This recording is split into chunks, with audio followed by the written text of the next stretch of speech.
सासू माँ मेरे कमरे में क्यों गई है? बहू, इधर आना ज़रा। कविता सासू माँ की आवाज़ सुनकर घबरा गई।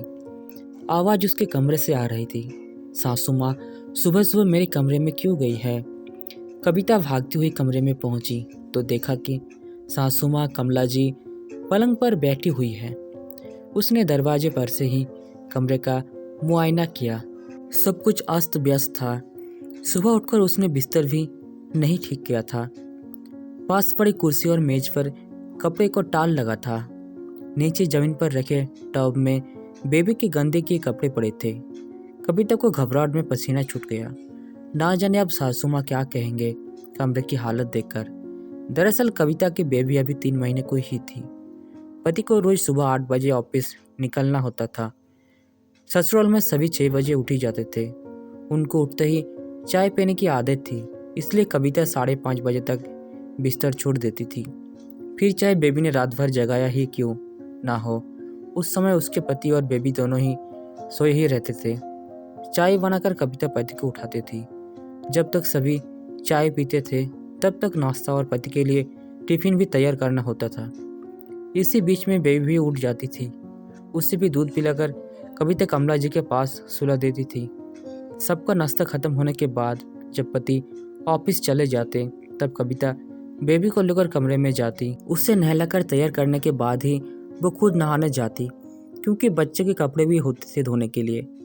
नहाकर पूजा पाठ करके ही कविता नाश्ता करती। इतने सारे काम में कमरे को सजाने का टाइम ही नहीं मिलता था। उस पर से अगर दिन का खाना बनाने में देर हो जाती तो ससुर जी नाराज हो जाते। हमें बरसों से आदत है 1:30 बजे तक खाना खा लेने की। तुम तो नहाने में इतना समय लगाती हो तो वक्त पर खाना कैसे खिलाओगी? बहू, तुम्हें इतने सारे कपड़े धोने पड़ते हैं? कमला जी ने पूछा। जी माँ जी, अभी बेबी छोटी है ना, बहुत कपड़े गंदे हो जाते हैं, कविता ने सहमते हुए कहा। ये संजय के कपड़े क्यों पड़े हैं मेज पर, अंदर क्यों नहीं रखे हैं? कमला जी ने जानना चाहा। अभी सब सहेज दूंगी, किचन के काम खत्म करने के बाद। कविता ने कहा। तुम क्यों सहेजोगी? संजय से क्यों नहीं कहते रखने को? तुम्हें इतने सारे काम होते हैं और ऊपर से बच्ची को भी संभालना, सब अकेले कैसे कर पाओगी? अच्छा हुआ जो आज मैं बेबी के कपड़े लेने कमरे में आ गई। अब समझ में आया कि नहाने में तुम्हें इतना समय क्यों लगता है। नाश्ता कर लिया तुमने? कमला जी ने सवाल किया। जी जा रही हूँ, कविता ने कहा। समय देखा है, 11 बज रहे हैं। ये नाश्ता का समय है। कल से तुम सुबह सबके साथ नाश्ता करोगी, नहाना धोना बाद में होगा। इतना कहकर कमला जी कमरे से बाहर निकल गई। कविता ने राहत की सांस ली और उनके जाता ही सर पकड़कर कुछ देर वहीं बैठ गई। कुछ देर बाद जब वो कमरे से निकली तो साथ वाले कमरे में सासू माँ को ससुर जी ने बात करने सुना। हमें कविता की मदद के लिए एक लड़की रखनी होगी। आज उसके कमरे में जाकर मेरी आंखें खुल गई और ग्लानि भी हुई कि हम उसकी परेशानी जाने बगैर ही उसे भला बुरा कहते रहते हैं। आखिर वो भी तो किसी की बेटी है।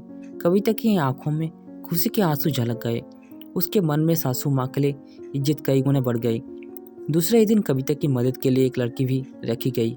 कमला जी ने संजय को भी अपना काम खुद करने और कविता का हाथ बटाने के लिए हिदायत दी। अब कविता का काम भी हल्का हो गया। तो दोस्तों, अगर ये कहानी आपको अच्छी लगी है तो कमेंट्स में ज़रूर बताएं और चैनल पर पहली बार है तो सब्सक्राइब जरूर करें। धन्यवाद।